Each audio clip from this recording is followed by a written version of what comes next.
morning and welcome to Morning Movie News, where just 1 week ago I was so honored to be able to share a story with you about how two BTT viewers from totally different walks of life happened to accidentally meet and brighten each other's days. And one of those BTT viewers was named Chris Keller, and he lives at a facility right outside of New Orleans where they're helping him deal with some medical issues. And it keeps him from being as mobile as he would like. He hasn't left the facility in a couple of years, and he can't leave his room very much either. But not only does he get enjoyment out of BTT episodes, but it was so wonderful that he got a lot of wonderful messages from you guys in the comments on Monday's video. So I just wanted to follow up and let you know that I've now emailed with Chris. Here's his photo so you can see who you were talking to, and he did read all your wonderful comments. So I just wanted you to know that they reached their intended recipient and they made a difference. So thank you again to everyone who wrote really wonderful, touching comments, and thanks to Chris once again for being a huge inspiration and a great reminder that things like movies and comics, while they're fun to discuss and enjoy, it's also something that's very special about them is that they bring us together. So that was just a great moment last week, and I'm glad to be able to continue with it this week. All right, so today's episode, we're going to start out actually with the winners of the Gravity giveaway from our friends at Dolby Atmos. They gave me 3 copies of the new Blu-ray edition of Gravity, Silent Space, which includes a special mix of the film. It has the original copy of the film, but also a special mix of the film that has absolutely no music in it. And it's mixed to try and heighten the reality of what it would actually be like in space, to make it as realistic an experience as possible. So I asked you also last week to tweet me 1-sentence reviews for why you would be excited to watch this Gravity Silent Space edition. So I have the 3 winners here. If you hear your name called out here, check your Twitter account because I've direct messaged you on how to get your copy. But I'm pleased to announce the winners right now, and we're going to announce them in order from 3rd then to 2nd and then 1st place. So 3rd place goes to BTT viewer Wes Kane, who just really emphasized the joy of watching movies by saying, at Grace Randolph, hashtag Dolby Atmos, I would enjoy seeing the 7 Oscar winner Gravity Silent Space Blu-ray edition on my big screen TV with friends. I thought that was a wonderful sentiment, and also Wes used some wonderful little images in his tweet. He really can get the most out of his tweets, including both a spaceship and a television. So I really got a kick out of that. So Wes, your 3rd place, check your Twitter account. All right, 2nd place goes to Peter Davies, and Peter Davies says, at Grace Randolph, to match the immersive realism of the Altered Gravity soundtrack, I plan to remove the oxygen from my lounge. Hashtag Dolby Atmos. I love your commitment, Peter. I really respect it. And so if you're willing to go to those lengths to enjoy the film accurately, then who am I to deprive you of the copy to complete that experience? So Peter, check your Twitter account. And then 1st place, I really like this one. This one goes to Louis D. Berga, who, by the way, has adorable pictures of his family on his Twitter account. The one particularly of you guys going to see Cinderella with your daughter was just so cute and adorable. What a lovely family. But Louis also, not only is he funny, not does he have a wonderful family, but he's funny. Because I love his tweet. He says, at Grace Randolph, hashtag Dolby Atmos. So good, you can hear Matthew McConaughey radioing for help from Interstellar in silent space. Smiley face. So I thought that was great, that the sound here was so good that you could cross over from movie to movie. So excellent, and also it's a little bit of a shot because Interstellar had such crappy sound design. All right, so thank you so much for everybody who participated. A lot of really great entries. It was hard to choose the 3. I hope you like the ones that I chose. Congratulations to the 3 of you. Please, again, I'll check your Twitter accounts, and I look forward to hopefully playing again with you guys soon. All right, so let's move on to the 2 stories of the day and then a viewer question. A lot of good viewer questions coming in. Usually the giveaway will take the spot of the viewer question, but there are a lot of good ones and I don't want to get too far behind on the list of the ones I've saved. So the first thing I want to discuss today is the Batman v Superman trailer. It's coming fast. It's coming in front of Mad Max Fury Road. This has been confirmed, so now it's going to debut in front of Mad Max Fury Road, but it will debut probably online the week before, before running up to the open. So Mad Max opens, I believe, like May 12th or something on a Friday. So expect the trailer to hit either Tuesday or Thursday. Those are the usual days that trailers drops, but it could drop any day during the week. So that's a pretty big announcement on its own. Now, the other great thing, the story is developing. I think it's so great that, Warner Brothers has proven time and time again their ability to get so much out of a headline or even just a little announcement. Like their publicity machine, it's like the opposite of DreamWorks Animation's publicity machine. They know what they're doing. And they're really revving up people's anticipation for this trailer. I would say that, I don't know, I think the Avengers trailers are highly anticipated, but I think this would be on the level of like Star Wars. It's like that big a deal. And I think because they're really making a strong effort here. And for instance, the latest development is that this trailer will have original music created specifically for the trailer. Now, you may or may not be aware that often in trailers they use music from other films. They borrow it, and it creates, I think, a little bit of a sense of, it's like borrow it from a film that's really good, or maybe, also, unfortunately, not everybody follows soundtracks, so sometimes people don't realize that it's not unique to the film, and they're actually using the soundtrack from somebody else's film. But not the case here. It's going to have original music. So I think that would also mean to expect music to play a big part in this teaser trailer, which makes sense because it's probably a teaser trailer. The movie is about a year out by the point time this teaser debuts, and it's probably going to be a genuine tease. So I think what else can you do if you're not going to show too much? You can make sure it sounds amazing. And Hans Zimmer, who is co-writing the music for this trailer and the movie, is certainly very good at making an impression with the audio. He did that fantastically for Christopher Nolan to the point where people are still copying those booms that he did for Inception to this day. So I would think that Hans Zimmer, if I were Hans Zimmer, I would be racking my brain on a new craze and a new trend to introduce, being like, it wasn't just a one-off. I can dictate the direction of all musical scores in films. That would be pretty amazing. So anyway, who's he working with? He's working with Junkie XL, who has been working for some time in the movie, scoring business, really being under Hans Zimmer's wing. He's kind of like a protege to Zimmer. I think he's going to get a lot of mileage out of course, working on the soundtrack. And he has an interesting track record. Nothing that really stands out. Often he just really works with Zimmer. But what he's composed music for solo so far are Megamind. I loved Megamind. I don't really know if I thought the music was particularly amazing, but it was good. 300 Rise of an Empire, same situation, liked the movie. I didn't love it as much as Megamind, but I liked the movie. I had a fun time seeing it, but the music didn't particularly stand out to me. But then he's doing Mad Max, so it's nice that he's doing the music for the trailer before the movie he fully scored. And then also the upcoming Ben-Hur. So it looks like Junkie XL is moving into his own and no longer has to kind of work with Zimmer. I mean, I'm sure he still will to some degree, but he's stepping out on his own, and we'll see if he can reach the heights of attention that Zimmer has in this field. So very, very interesting. I'm fascinated with the fact that musical composers are becoming more well known to the mainstream moviegoer. I think that's a great development. And so I think it's really fascinating to see a really clever way to get hype for this trailer in an intellectual capacity. Not just like, it's Batman and Superman, they're going to fight each other. How can you not be excited about that? They're like, no. I think that Warner Brothers is very smart to understand their bread and butter are cinephiles, because that's what appealed so much to the fans of the Nolan films. So I think they really should play that up, and I think that's shown here. So that's very exciting and very, very savvy. All right, so that's one of the two stories for the day. The other comes from David Crownson. He alerted me to these pictures that hit the web on Friday. So thank you, BTT viewer David Crownson. And these are Deadpool set photos.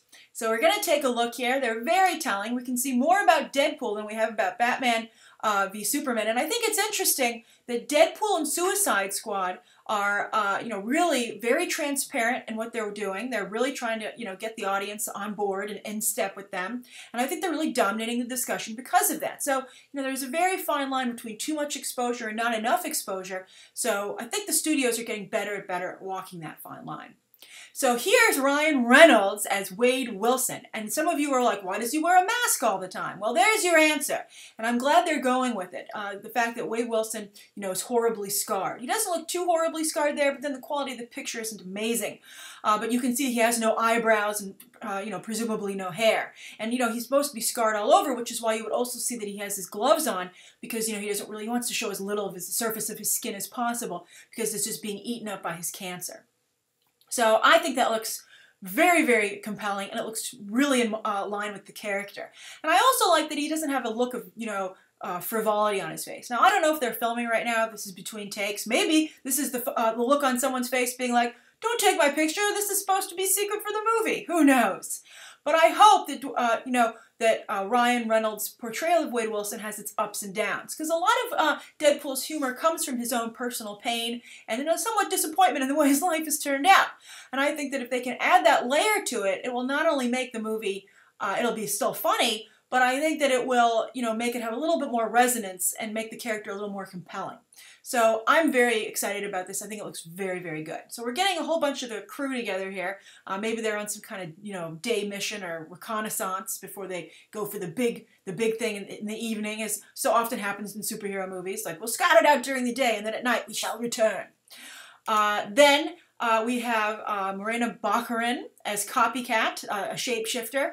Now, in the comics, she has like bluish white skin and white hair, but you can see here just a white streak. Perhaps, she couldn't walk down the street that way without being recognized. So maybe, she shapeshifts into a more, normal appearance for when they're out in public. Sometimes Mystique would do this as well. That's when she would turn into Jennifer Lawrence or Rebecca Romijn, obviously. But I've become a very big fan of Morena Baccarin, particularly from her work on Gotham. I think she's really good there, and I think she really fits the comic book aesthetic quite well. I think she would have made a great Selina Kyle, but I think this is a very good step for her career. And I hope she does a really good job here. But I think she looks great. You can't really see, obviously, her costume. They're all covered up in coats because I guess it's cold. But I like the streak in her hair. I think it looks cool. And I think so far, so good. Nothing bad to see here. Then you've got Gina Carano with a very interesting hairstyle. I think that they have, not only you always want eye candy, I guess, and that, that's an aspect of these kind of genre-y films. But I like that both Gina Carano, she might not be a great actress, but she has a strong personality. And I think the same can be said of Morena Baccarin. I think to have these two actresses, I think they're both very female-friendly as well as male-friendly. So I like that they've done that with the cast. So Gina Carano, of course, is playing Angel Dust. And so I think the hairstyle is an interesting choice. And I think if Gina Carano can't deliver an interesting performance, at least make her look interesting, right? And then we just have to show everybody who was there. Ed Skrein, the douche from the new Transporter film. If you see my trailer review for that, you'll see that I do not take kindly to this individual. He's also from Game of Thrones. He played Dario. He quit Game of Thrones to pursue his movie career. And I have to say, while I personally don't like him, so far his movie career seems to be going quite well. He's in Deadpool. He's the new Transporter. I don't blame him for, trying to pursue this and make. It's like, that discussion, like, do I go for integrity and try and hone my craft, or, do I take the opportunity that's presented itself? And I think you take the opportunity that's presented itself, and maybe one of these roles will stick. I don't think it's Transporter, so maybe it'll be his role here in Deadpool. Nobody knows who he's playing yet, but I think it'll be interesting to pit someone who is so traditionally attractive against Wade Wilson, who's obviously quite sensitive to his own appearance. I think that could be very interesting.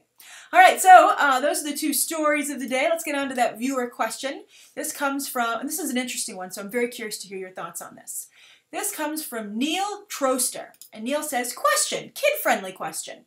I've watched your channel for over a year and always love seeing my kids' faces when I give them a little tidbit about their favorite movies. Oh, that makes me so happy. Awesome, Neil. I hope you have some good stuff for them out of today's episode. So Neil continues saying, my kids are 8 and 6. My son is very excited about Age of Ultron and wants me to see it first so that I give him the okay, as it may not be appropriate for his age. In light of the Deadpool announcement, that it's being rated R, I have a question that I've been thinking about for a while. Why does Hollywood not release movies with different ratings? It's not like there is a film projector in the back anymore with most of these releases. Basically, Neil is pointing out that they're like DVDs. They're basically just playing a DVD for you, so it's not too expensive to just produce 2 different DVDs. So he says, why not make a PG and PG-13 version? Or I think in this case you would want like a PG-13 and an R-rated version. They are going to do that when they put it on TV anyway. Thanks, Grace, and I always enjoy your movie news over lunch. Neil. Thank you, Neil. I hope you're enjoying your lunch today. Great question. Now, this happens occasionally. For instance, The King's Speech was released in 2 different versions, and that was largely, though, so it could be played in schools. Or as you're saying, this sometimes happens, obviously, when they want to play it on television. I think the reason you don't see it happen in a theatrical release is because it would divide the box office for the movie, right? You have a situation where you want a big number reported in those box office headlines like we discuss on Movie Math every week. You wouldn't want to say, oh, well, Deadpool, the R-rated version, made like, I don't know, 40 million, and then the PG-13 version made like 20 million. So overall, you have to like do all this math of putting them together. I think they want one concrete number, one solid number. Also, I think if you make different versions, what if there's a fight between the family within which version they want to see? I just think, you don't want to dilute, I think, the excitement over your film. There's one version of it, everybody go and see that. Now, I think I agree with you, Avengers a movie like Avengers will never be rated R, and so I think they're very aware of their target audience. So, and I can tell you that Deadpool, I would be surprised if they could cut Deadpool down to a PG-13 rating to ever be shown on TV, if they're going to truly make a Deadpool movie. It would be very short, it would be like half an hour. But so I think that's the reason you don't see a theatrical divide. They just don't want to dilute the interest in the film or to lessen it in any way. Like maybe if there's two versions, it just isn't as cool overall. I think it would just affect how people feel about the movie, right? So that's one instance. But I think you might be onto something about perhaps when they release it for, streaming or on demand, maybe that's the point where you release something that's a different rating, a lesser rating to have a wider audience. They often will do an uncut release, right, at the same time. Sometimes when they release a movie for streaming, they'll be like, oh, enjoy your favorite, like they're doing it with 50 Shades of Grey. They'll be like, you can watch the 50 Shades of Grey that was played in theaters, or you can see the uncut version, which we couldn't play in theaters. So why not go in the opposite direction and offer a PG or PG-13 version, whichever the lesser rating is. I don't think you need to go below PG-13. I think especially when you're doing action movies, I think it's just too prohibitive. So I would say, if you have an R rating, cut down to the PG-13. So why not do that? And I think that if they can't go to a PG, I think that's why you see animated properties for certain things, because that expands the audience to those who need to see a PG property in that way. Saying, well, you'll graduate to the big boy movies or the big girl movies. It's kind of like the way they do comics as well. I think mainstream comics today aren't appropriate for anyone who isn't like 13 or up. So I think that's why they have the all ages comics, which aren't as aggressive as they should be. We discussed this with the Minions comic that's launching last week. But that's the idea. And if comics were maybe a little bit on point with their all ages comics, they wouldn't be having their audience shrink smaller and smaller every year. So that's my answer to your question, Neil. I don't think they should do it for a theatrical release, as I said, because it dilutes it. But I think when they go on demand, get all the money you can, and when someone watches something in the privacy of their own home, there isn't as much hype involved in getting the excitement, making it an event. So if you're going to offer uncut ratings, why not go in the opposite direction and offer PG or PG-13 ratings? And I'd also like to ask everybody else here, not only how you do feel about this, but would you go for the PG-13 option, the PG-13 cut of these R-rated movies like Kingsman, American Sniper? Would you prefer a PG-13 cut theatrically? Would you see it theatrically over the R cut? And would you see it, or if not there, on streaming? All right, thank you so much, everybody, for tuning in. Please write down below what you think of today's top 3 stories and the viewer question, anything you'd like to see covered tomorrow, and any questions that you might have. Thanks for watching. Bye.